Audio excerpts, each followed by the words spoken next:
Corporación Inmanente. Presencia internacional en medios. Muy bueno, estamos de vuelta en este de su programa Desde la Trinchera. Me agarraron maldiciendo aquí el camarada Marco. Estamos de regreso en este tema principal. Que estamos hablando sobre el caza P-51 Mustang. Y estábamos hablando a colación sobre los pilotos de Tuskegee. Decíamos que ellos fueron una especie de experimento, básicamente era un experimento, como para demostrar que los hombres de raza negra pues no tenían las habilidades ni la inteligencia de poder volar un aparato.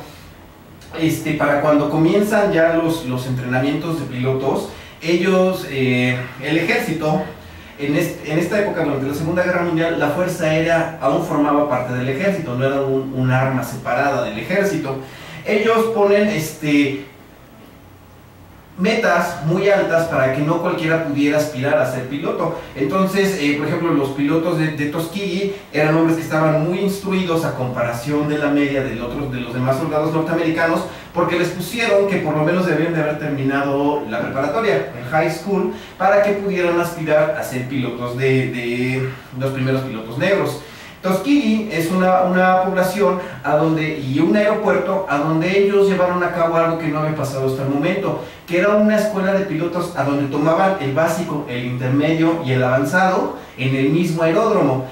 Para los demás pilotos de caza, de bombarderos o de exploración, te tenían que mandar de una escuela a otra, y en Tuskegee tomabas los 3 cursos en uno. Mientras los estuvieron entrenando, los pilotos tuvieron algunas bajas, y esto ocasionó que no quisieran darles el derecho a poder volar en combate, hasta que llega la esposa del presidente, hasta que llega Eleanor Roosevelt, pide que un piloto de color le dé la vuelta, básicamente le dé la vuelta, y ahí es cuando ellos les permiten que vayan a combatir. Sí, los Tuskegee llegaron a Europa, al principio no les dieron muchas misiones importantes, no tenían el P-51, tenían otro avión, el P-40, que era bastante inferior en muchas prestaciones, pero conforme fueron avanzando demostraron que ellos eran excelentes pilotos, que eran quizá igual o hasta más aguerridos que los demás pilotos, y entonces eventualmente les dan los P-51 y se convierten en un dolor de cabeza para la Luftwaffe, derriban muchísimos aviones.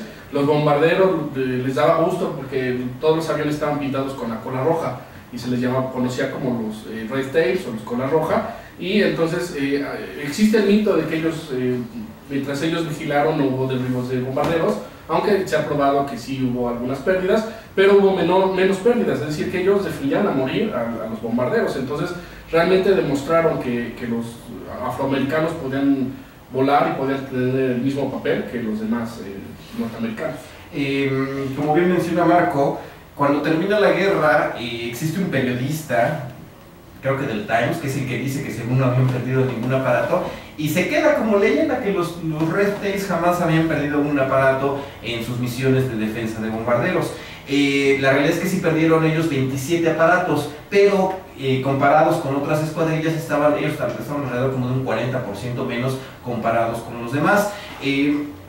Los pilotos de color, no hubo ningún as de color, eso es algo que también es bien importante mencionar. Ya habíamos comentado en un programa anterior que un as es aquel que derribó 5 aparatos enemigos. El piloto afroamericano que más éxito tuvo, creo que derribó a 3.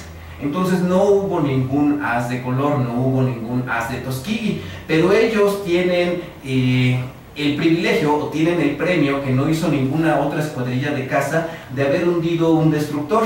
Ellos en la película, si es que vieron la película de Red Tails, la última, se ve una parte a donde un caza ataca a una nave alemana y la hunde. Pues en realidad sí pasó, sí hundieron un destructor, y ellos, al ser una unidad de caza, se supone que no tienen armas más pesadas que las ametralladoras, y lograron hundir una nave enemiga.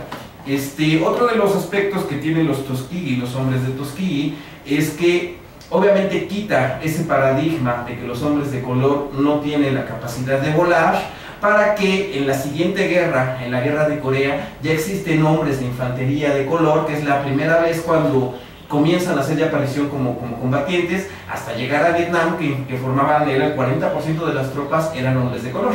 Bueno, yo creo que una de las razones por las que no hubo ases es que normalmente los pilotos de P-51, en cuanto veían la oportunidad, se lanzaban y trataban de derribar a los enemigos para su propio ego, ¿no? O para aumentar sus méritos, mientras que los pilotos de Tuskegee se quedaban cerca de los bombarderos, no perseguían al enemigo, simplemente obedecían la orden de proteger al bombardero. Entonces, yo creo que esa es la razón por la que no hubo ases. Es posible. Algo que es importante, bueno, los Tuskegee pasan a la historia como los primeros hombres de color. Ellos rompieron muchos de los estereotipos que existían hasta ese entonces de los hombres negros. Yo, en lo particular, yo recuerdo mucho esas fotografías y esas imágenes que salen en las películas de los 50s, a donde se ven que están separados para whites only, ¿no? Y esto estamos hablando que son más de 10 o 20 años después de que pasó de los Tuskegees. La semana pasada hablábamos sobre la película de Fuimos soldados, éramos héroes, y ahí también se menciona esta parte de la segregación de los hombres de color. Bueno, pues los Tuskegee van a pasar a la historia como los primeros hombres que volaron cazas, que tuvieron éxitos en el aire, para que pasaran a formar hombro a hombro en el ejército de los Estados Unidos. Vamos a dar finalizado esta parte de los P-51 Mustang. Bueno, yo traigo aquí una lista de ases y me gustaría leer algunos de ellos porque algunos tienen historias curiosas. Bueno, el primero, Chuck Yeager, que bueno, es el más famoso, es una leyenda en la aviación, es el único piloto que voló en las 3 guerras, en la segunda, en Corea, en Vietnam. Se hizo as en un día, derribó 5 aviones enemigos en una misma misión, además voló el X-15, rompió la barrera del sonido, y entonces tiene muchos méritos el señor Chuck Yeager. Chuck Yeager tiene, si no mal recuerdo, como 6 derribos, 7 derribos, y era muy amigo de un señor que se llamaba Jim Browning. Él tuvo 7.5 derribos y él chocó contra un Messerschmitt 262. Hubo otro piloto que voló en la Segunda Guerra Mundial y también voló en Vietnam, que se llamaba Bud Anderson, que fue amigo también de Chuck Yeager. Aquí hay una historia muy curiosa. Resulta que hay un piloto que se llamaba Henry Brown. Él iba volando en su P-51, se le acaba la munición y cuando ya va de regreso se da cuenta que hay 4 aviones enemigos volando, no lo han visto, y más adelante van otros 2 P-51 que no habían visto a los que iban atrás de ellos, a los enemigos. Entonces él, sin armamento, rompe contra los enemigos y entonces empieza a luchar contra ellos, pero sin balas. Y los otros P-51, a los que salva, cuando se da cuenta ya se habían ido. Y entonces se enoja porque dice, bueno, ¿cómo es posible? Yo los salvé y ellos, en lugar de que se queden a defenderme, agarran y se van. Bueno, entonces, solamente con pura maniobra, con pura habilidad de vuelo, logró sacarse a los 4 enemigos y llegó un momento en que los enemigos mejor se fueron. Le llegaron a herir su aparato, pero él pudo aterrizar, y cuando aterriza le platican, bueno, es que los otros 2 P-51 que tú salvaste no se quedaron porque tampoco tenían munición, o sea, no fue mala onda, ¿no? O sea, sí, eran situaciones, pero bueno, esto es una cosa muy curiosa porque él luchó contra 4 aviones sin una sola bala, ¿no? Y además aquí tengo otra historia muy curiosa que se llama otro piloto que se llamó Bruce Carr.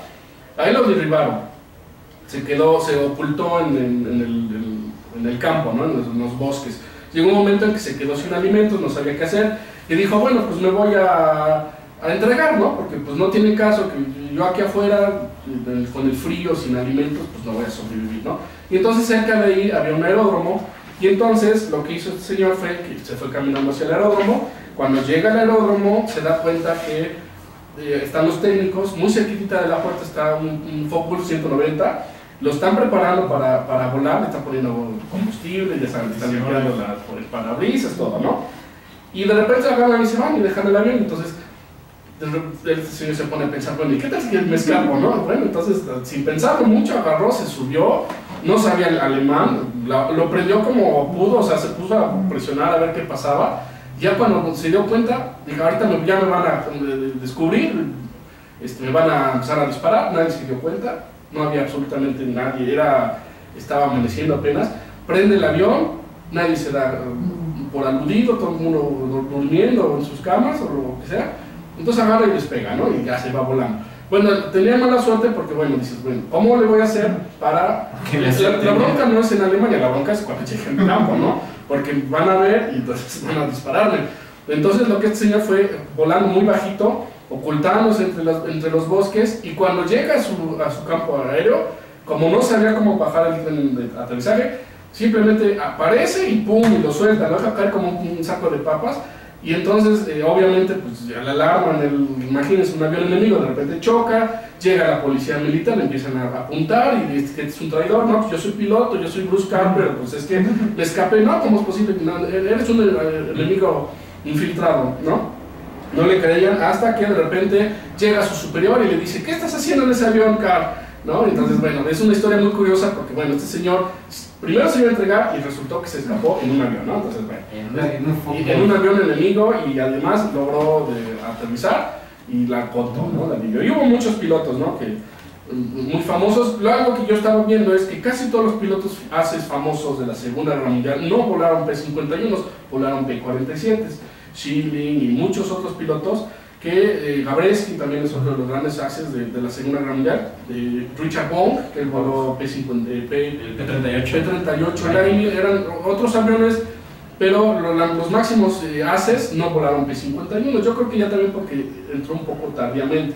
El P-47, que ya hablaremos en algún momento de él, era también un excelente avión, era más lento, era más rechoncho, pero era un tanque volador, le disparaban y le disparaban y le disparaban y seguía volando, ¿no? Entonces, yo creo que esa es una de las razones por las cuales se hizo muy se hizo muy rudo y muchos ases lograron volar en él. Bueno, pues ya les voy a leer las efemérides. Hace rato tuvo un problema técnico, entonces rápidamente voy a leer las efemérides. Un 16 de abril, pero de 1838, se da la Guerra de los Pasteles aquí entre México y Francia, cuando empiezan ya los primeros intentos de naciones extranjeras a tratar de intervenir en México. Ahí es cuando pierde la pierna Santana, la de los pasteles. No estoy seguro. Se llama hemoptisis. Y el fosgeno, que era de los gases más pesados, lo que hacían era que quemaban los pulmones, entonces empezaban a toser y a escupir los pedazos de pulmón y se morían.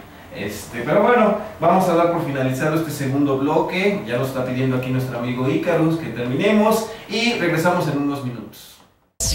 Corporación Inmanente. Presencia internacional en medios.